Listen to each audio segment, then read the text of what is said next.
prior to their fight coming up, Rose Namajunas has decided to take a unique political approach to, I guess, her motivation and trash talk against her fight with Weili Zhang, as she has made it a Rose versus communism approach to motivate herself from training. So in this video, we're going to quickly take a look at her comments about fighting the red and overcoming that.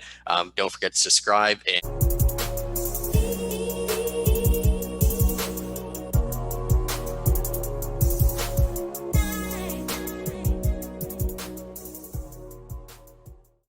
So as mentioned, Rose Namajunas recently did come out with some controversial comments about her opponent, Weili Zhang, and how she's been getting motivation for that. Some people obviously might not think it's controversial at all, but if not, at least from a political perspective, from a marketing campaign, it's very odd. But in short, really what she said, as you guys could see here, is that she doesn't have anything against Weili. She doesn't consider this a rivalry, but she does feel like she has a lot to fight for in terms of what she represents. And we'll show you guys a bit later what she specifically said in terms of that.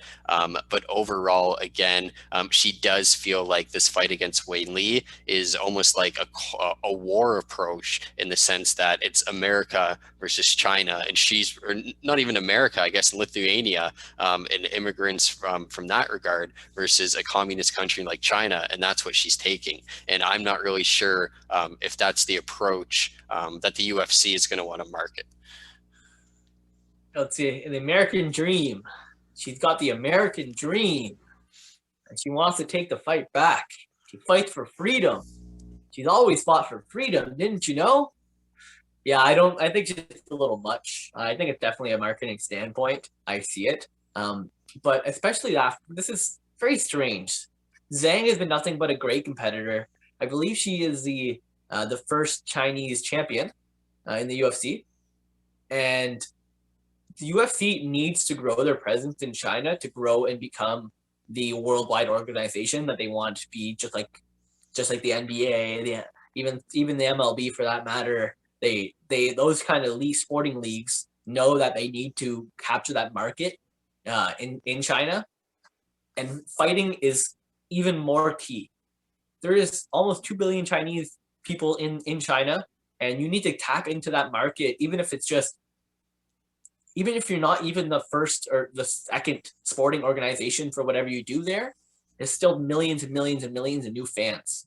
And in the fighting world, China and many Asian countries, historically, they have their own organizations. Their fighters want to fight for their own organization. That's what they grow up watching. That's what they grow up dreaming as heroes. If not, to go become the UFC champion. And if the UFC wants to become this big presence, they shouldn't have their fighters have this me versus them mentality. Not publicly, at least, in my opinion. Yeah, I mean, that's really what it comes down to, where I believe we had seen in another interview with Weili that she had said something about friends grow over blows, where she's just like a good person. She wants to go out there and fight. Obviously, she'll have her little joke of trash talks here and there. But overall, like, she's not there.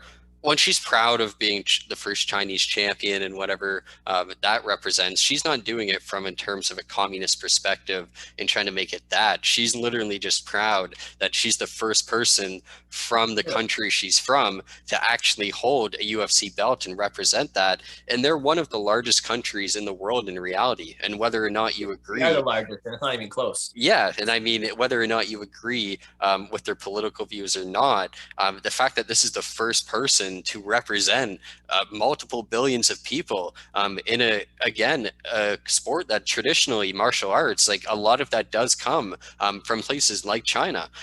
So for her to actually kind of again make it this thing where she's acting like Weili's representing the bad, saying better red than dead, better dead than red, was the exact quote I believe she had said.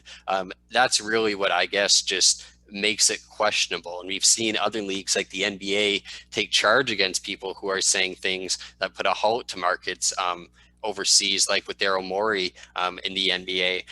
So I'm surprised that no one stepped up and said anything from the UFC. I'm surprised they haven't tried to get her to revoke the comments or apologize. And I mean, we're not here to specifically make it do that. We know, obviously, a lot of people feel like politics and sports shouldn't be spoken about together. But the reality is, she's the one who brought it up and made it political. So we're just here saying, like why did you have to take that approach? It's just a very confusing thing to do. And again, even with the motivation of saying, like you said, the American dream and whatever it is, like these aren't things that we've heard her speak about before, and proudly represent or anything. And not saying she's ever hid her heritage or anything, but she's also never been the one who's been vocal about being Lithuanian or anything. So I think, like, she's never come out and said, "Oh, I'm the first Lithuanian champion," or "I'm the first Lithuanian women's champion," or anything like that. So I just think it's really just her looking for a way to get motivated in other ways and maybe get in Weili's head. But I don't think it's going to work, and I just think it's going to kind of make her look small-minded at the end of the day, if I'm being honest.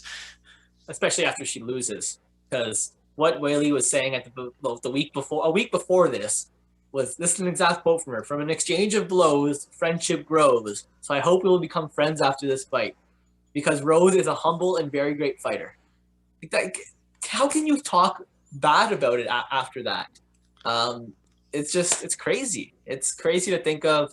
And as much as UFC hasn't said anything to apologize, if they're gonna dive into this, I'd be surprised if they don't start marketing it this way. They're cold blooded. I mean, you're definitely right there. Look what they did with Connor and Khabib. So it's very possible that they could just make this the headline and run with it too. But yeah, it's like at the end of the day, like I don't think anyone's proud of times like the Cold War and etc. And that's what she's comparing it to. So that's why I think it's just it's just weird. Like again, I get it if Weili was constantly in support, or maybe she is. Maybe she's in support of the Communist Chinese Party, and always representing them. But I don't, again, feel like she's that type of person that is representing China from that standpoint. So that's why I just don't feel like the comments were necessary in that regard. But hey, whatever gets you motivated, right? As long as she's motivated, it's going to be a good fight either way. At this point, I kind of hope she loses. Just it's not for the good people of China that I hope she loses, but it's just as a you shouldn't be bringing this into the fight world in this day and age. But Yeah. that's just our humble opinions. Yeah, but let us know what you guys think in the comments. Don't forget to subscribe to the channel, and we'll see you soon with some more content.